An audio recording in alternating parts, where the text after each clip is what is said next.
Hi, my name is Stephanie Smith. I'm a realtor here at William Raveis, and today we are doing a Q&A with our lender, Vincent DeMilla. Hello, Vincent DeMilla, mortgage banker with William Raveis Mortgage, licensed in New York and Connecticut. Yes. So we have some interesting questions. Our first question that we have for you is, what is a graduate mortgage and how could someone fresh out of college benefit? Yes, Stephanie. So a recent college graduate can apply and qualify for a mortgage. Conventional underwriting guidelines for mortgages state that you do need to prove what you have been doing the previous 2 years, whether it's work-related, education-related, or both. So with a recent college degree and with a most recent pay stub, you do need to be working on a job. You can potentially qualify for a mortgage even though you just graduated college. Okay, and can you share a little bit with what the payments would look like for someone just graduating? Yeah, so if we did what's known as a 2-1 buy down program, okay, so let's say, for instance, a 30-year fixed interest rate is at about 7% today. With a 2-1 buy down, the borrower will be paying a 5% interest rate for the first 12 months, and then a 6% interest rate for the next 12 months. And then after the 24-month period, they will graduate to a 7% interest rate fixed for the remaining 28 years. Okay, hence the reason why it's a graduate mortgage, right? Mm-hmm. Okay, thank you. So that also means that just because you're graduating doesn't mean that you cannot buy a house. Oh, absolutely. I would highly recommend you explore options. I mean, look, renting's so much easier.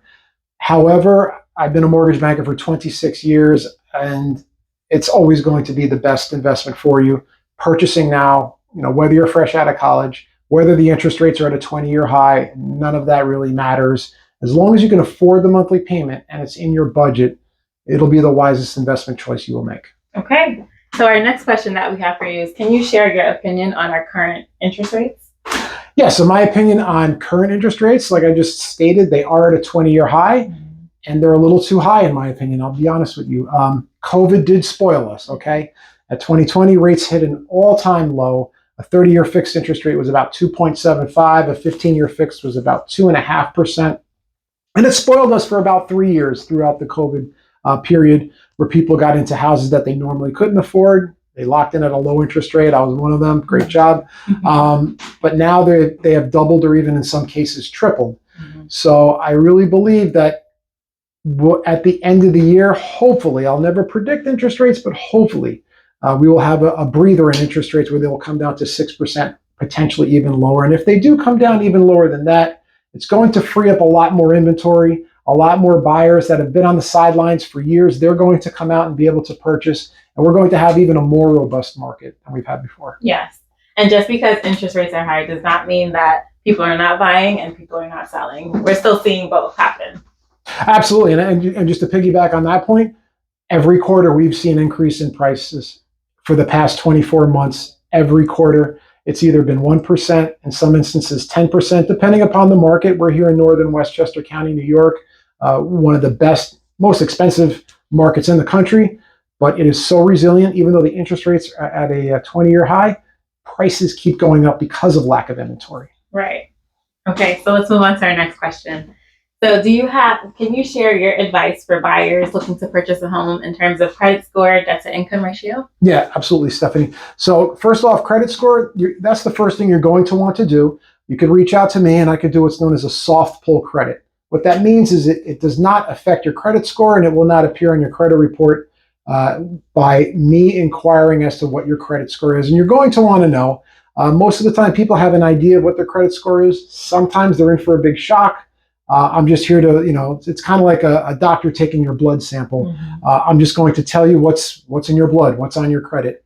And if something needs to be addressed, you address it now before you even start shopping for a home. Otherwise, if you have excellent credit, you're going to want to see your credit score, 680 to 700 is an average score. 740, very good credit score, and anything above 800, you're stellar, you're A++. As far as debt to income ratio is concerned, debt to income ratio is a mathematical equation. It's your liabilities over your income, okay? So the higher the debt to income ratio is, the riskier the loan is to the bank that you would actually default. The lower the debt to income ratio is, the better the loan is for the bank, the lender, and for you as far as you being able to make future payments. You're going to want to be below a 43, 42% debt to income ratio. Most programs will not allow you to go over that threshold. Some government loans, such as FHA and VA, they have more flexible underwriting guidelines. They may allow up to 50% in some cases.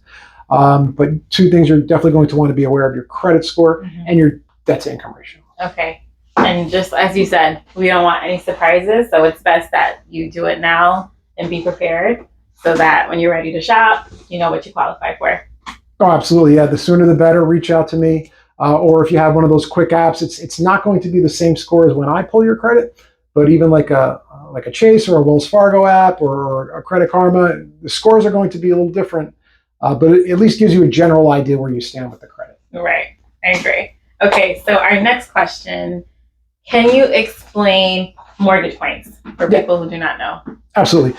So most of the loans that we provide here at William Raveis Mortgage do come with a 0-point loan.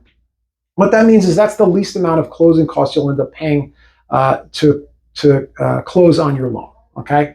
However, there's an inverse relationship between interest rate and points, right? So let's say your interest rate is at 7% today, but you're not going to pay any points. But if you want to pay 1 point, 1 point is 1% of your loan amount. So if you're taking out a $500,000 loan, 1 point is $5,000. By paying that $5,000, it is prepaid interest, so it is tax deductible for that year that you close. That's a good thing. Also, it'll allow you to buy down your interest rate. So on a 30-year fixed mortgage, instead of paying 7%, if you paid 1 point, maybe you'll pay 6.75%, which will save you, I don't know, let's just say $80 or $100 a month, which is a good thing. But you're going to want that point to pay itself off within a 4 to 5 year period. That means that that point was a good investment. Anytime it's over 60 months or a 6 year period, that probably was not a wise investment. So again, reach out to me for any point scenarios, but by paying points, you can lower your interest rate, and a lot of the times it'll save you thousands of dollars. Well, thanks for that tip and letting us know. And now for our sellers, our homeowners who've been in their home for a while, when do you think is a good time for them to refinance? Great question. So again, interest rates, they're at a 20-year high. When is a good time to refinance? Typically, the barrier is 1 to 1.5% lower than what you're paying now. Okay. Again, it depends on what you purchased for, how much the loan you took out, but what your current balance is. Maybe you paid down a lot on your mortgage. You paid it down from $500,000 to $200,000, and now you have a really small mortgage. So you would want that interest rate to go down even more for it to make sense for you. So it needs to make sense in the perspective of your monthly savings and your closing costs. So again, whatever you're saving every month, if you go from 7% to 5.5%, okay, how much are you saving every month? $300, $400 a month? That's seriously considered worth investigating and refinancing to get at least 1% or 1.5% lower than the rate you're paying now to free up that equity and save money every month. Okay, and just in case they don't know, they can contact you to figure out those calculations to see what they'll be saving. Absolutely. Anytime you can reach out to me for any mortgage scenarios. I don't even need to run your credit, just if you want a quick payment. There are some websites, some tools online that you could take a look at just to calculate your mortgage payment, because you do need a mortgage calculator. It's not like a simple calculator, it's a scientific calculator. One tried and true website that I've always directed towards is bankrate.com. While the interest rate on bankrate.com may not be the exact interest rate that you're going to see in the marketplace on any specific day, the calculators on bankrate.com are superb. I've always relied on them. They'll calculate a 30-year fixed interest rate, a 15-year fixed interest rate, an adjustable rate mortgage. It'll also give your amortization tables for like 360 payments. So check that out just to educate yourself on the payments. You really want to see what your monthly budget is every month and calculate accordingly. Okay, so bankrate.com. Absolutely. Okay, so our next question that we have for you is, can you explain what a recast loan is? Yes, recast loan. Great question. So the government-sponsored entities such as Fannie Mae and Freddie Mac do not allow recast. A recast loan would be a loan that's typically a portfolio loan where the bank is lending their own money. So what does recast mean? Recast means, let's say you have a jumbo loan at $1 million. You bought a $1.5 million house, you took out $1 million loan, but now you got a big bonus at the end of the year, and you want to pay down your mortgage. So you want to pay down $200,000 of your mortgage. You want to take it from $1 million to $800,000. If you just did that normally on a normal fixed interest rate loan, it's not going to change your monthly payment. Okay, it's going to change the amount of years you have left on your loan, whether it's 2 years or 3 years, whatever the case may be. With a recast feature, what you would need to do is reach out to the bank, see if they charge for you to recast. If they do, it's usually a nominal fee of a couple $100, but you'd mail your check in or send your wire payment in for $200,000, and your new payment would be re-amortized or recast with a balance of $800,000. Instead of a starting balance of $1 million, your new payments will be recast at $800,000. I know plenty of customers that have taken advantage of this over the years, saved thousands of dollars after they get their bonus money. If they work at a bonus-related company, they'll pay down their mortgage, they'll recast their loan, and their payment will go from, let's say, $7,000 a month to $5,500 a month, and they'll save $1,500 a month just right there. So great question. It's a great feature to have if you do have a loan program with a recast feature. Talk to your loan officer about how they can help you service that loan. Yeah, and that's some huge savings. And do we have that here at Raveis Mortgage? We do have a feature. We have what's known as an interest-only adjustable rate mortgage, which does allow you to pay down the balance and lower your payments. So it's not exactly a recast feature, but it's very similar. I can explain the difference. It's a little bit longer of a conversation to get into details. But again, if you're really into numbers and you get a good bonus every year, I would highly suggest you take a look at recast a loan or an interest-only adjustable. They're fantastic loans. They'll save you thousands of dollars. Thanks for the tip.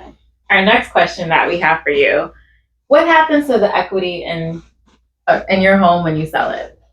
Great question. So the equity in your home when you sell, it's basically your money, right? So there's typically 4 things you need to pay when you sell a house. Okay, you pay for your real estate commission, your realtor's commission, pay for your attorney's fee. Okay, you pay whatever remaining loans are on the property, whether it's a first mortgage or combined with a second mortgage, and you have to pay transfer tax. In New York State, it's $4 per thousand, I believe. So those are the 4 things that you pay off. After that equity is yours. So most of my customers that I help finance, where do they get the money for the down payment? They end up getting the down payment from sale of other real estate. So this is why real estate's, in my opinion, the best financial instrument. Whether you're a first-time home buyer buying a co-op or a condo, you're going to build equity over 5 or 7 years. You take that equity, you sell your co-op or condo, and you buy your dream home up here in Westchester County. You take the equity from your condominium and you pour it into the down payment on your new house, and that's how most people end up financing properties. Okay. I've also heard of scenarios of people tapping into their equity while they still live in the home. What's your opinion on that? Yeah, so as far as tapping into the equity on your property, again, interest rates are at an all-time low during COVID. So most people that locked in at 2.5%, they're not touching that mortgage. So what we're seeing is an all-time high is home equity loan applications. I do recommend home equity loans when you're reinvesting that money into the house. What does that mean? Let's say you want to do some home upgrades. You want to take out a $200,000 home equity loan, and you want to put in a $100,000 pool and maybe build another $100,000 deck on your home. That money's going directly into the home, into the value of your home, especially when you build a pool and build a huge deck in a neighborhood where there's a lot of pools and a lot of big decks and big backyards. So you're going to gain equity out of taking out that money. It is an extra monthly payment, okay? Most of the time, the second mortgages are tax deductible, but they are typically an adjustable rate mortgage that's tied to the prime rate of interest. The only other time I would suggest it is if you're in dire straits and you absolutely need cash to pay down high interest rate credit cards. So again, home equity loans are tied to the prime rate, which is somewhere in the 8.5% range, but sometimes credit cards could be 22, 25%. So then that would make some financial sense. But if you do that, pay off the credit cards, close them, and do not open them again. So yeah. So that's just a tip for you guys, that something to think about if you're thinking about tapping into the equity of your home. And our last question that we have for you is, who qualifies? Well, can you explain what delayed financing is and then tell us who qualifies? Yes. So delayed financing it's typically for cash buyers, okay? So we're seeing more and more cash buyers every quarter up here in Westchester County. Why? Cash buyer is it's the least risky buyer for anyone that's looking to sell a home. They don't need to take out a mortgage. They don't need to go through the appraisal process. So we're seeing more and more cash buyers hit the market. After they close, what they can do is they can take out a mortgage.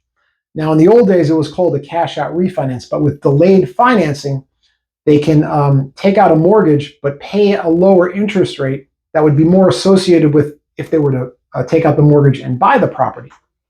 So the way that Fannie Mae and Freddie Mac risk model interest rates, typically a cash out refinance pays a higher interest rate. Why? Because it's a riskier loan to the government sponsored entities, where a purchase mortgage typically has a lower interest rate. Delayed financing will allow somebody to take the cash out of their home, but at a very low interest rate, more associated with somebody that's buying a property. And I hear from financial advisors all the time, if they liquidate $1 million out of their a private money manager account, they're going to want to replenish some of those funds back so they can, put it back into the marketplace and make double-digit returns every year. So, if you're doing double digits and you're paying a 6.5% or a 7% mortgage, maybe that makes sense. Talk to your financial advisor, see whatever makes sense for you. Okay, Vincent. Well, thank you so much for your time. And if you have a question for us, just let us know. And yeah, thank you so much. Thank you so much, Stephanie. Thank you all. And reach out to me with any mortgage-related questions. I would love to assist. Thank you. Bye. Thanks.